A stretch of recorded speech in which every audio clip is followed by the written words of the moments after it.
Perkenalkan, nama saya Anastasia, saya dari kelas 12 MIPA 2. Di sini saya akan menjawab beberapa pertanyaan yang telah diberikan oleh guru sejarah saya.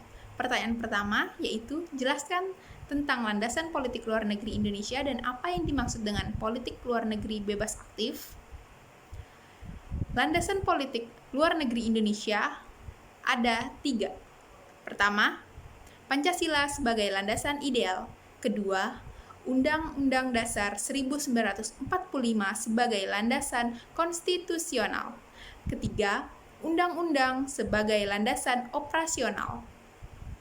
Dan yang dimaksud dengan politik luar negeri bebas aktif adalah politik luar negeri yang pada hakikatnya bukan merupakan politik netral, melainkan politik luar negeri yang bebas menentukan sikap dan kebijaksanaan terhadap permasalahan internasional dan tidak mengikatkan dirinya secara a priori pada satu kekuatan dunia serta secara aktif.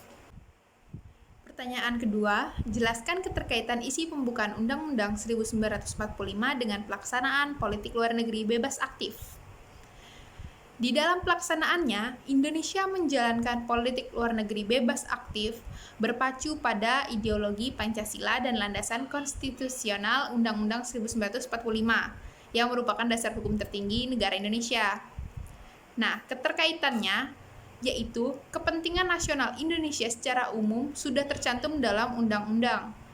Yang pertama, yaitu alinea pertama, melindungi segenap bangsa Indonesia dan seluruh tumpah darah Indonesia. Alinea kedua, memajukan kesejahteraan umum. Alinea ketiga, mencerdaskan kehidupan bangsa. Alinea keempat, ikut melaksanakan ketertiban dunia berdasarkan kemerdekaan, perdamaian, abadi, dan keadilan sosial. Nah, tujuan dari diciptakannya politik luar negeri bebas aktif adalah untuk melaksanakan ketertiban dunia yang mengusahakan perdamaian abadi dan keadilan sosial, meningkatkan kerjasama antara bangsa dan negara, dan lain-lainnya. Pertanyaan ketiga, jelaskan dasar pemikiran lahirnya kebijakan politik luar negeri bebas aktif. Dasar pemikiran lahirnya kebijakan politik luar negeri bebas aktif adalah pembukaan Undang-Undang Dasar alinea keempat, yaitu ikut melaksanakan ketertiban dunia yang berdasarkan kemerdekaan, perdamaian abadi, dan keadilan sosial. Itu berarti Indonesia yang tergabung dalam GNB, Gerakan Non-Blok, dan tidak memihak blok manapun, berhak aktif dalam usaha ketertiban dunia.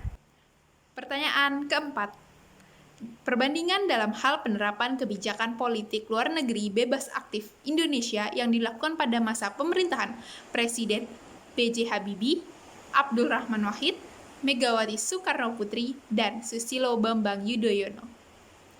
Pertama, masa pemerintahan Presiden B.J. Habibie. Pemerintahan Habibie disibukkan dengan usaha memperbaiki citra Indonesia di kancah internasional yang sempat terpuruk sebagai dampak krisis ekonomi di era Orde Baru dan kerusuhan pasca jajak pendapat di Timur Timur. Berkat usahanya, Presiden Habibie berhasil menarik IMF dan Bank Dunia untuk mencairkan program mengatasi krisis ekonomi. Kedua, Presiden Abdul Rahman Wahid.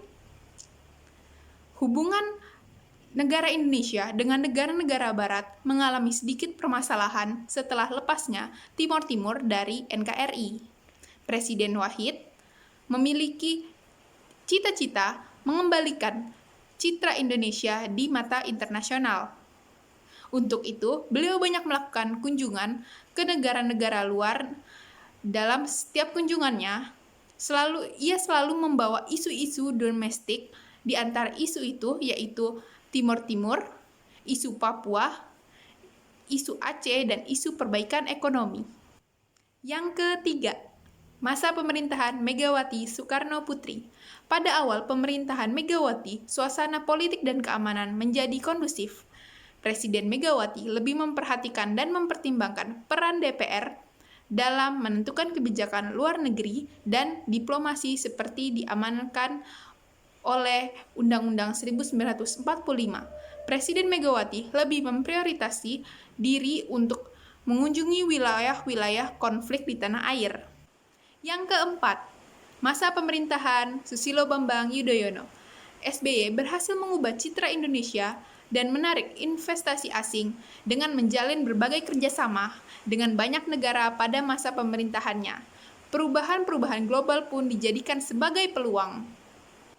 Sekian dari video saya, terima kasih.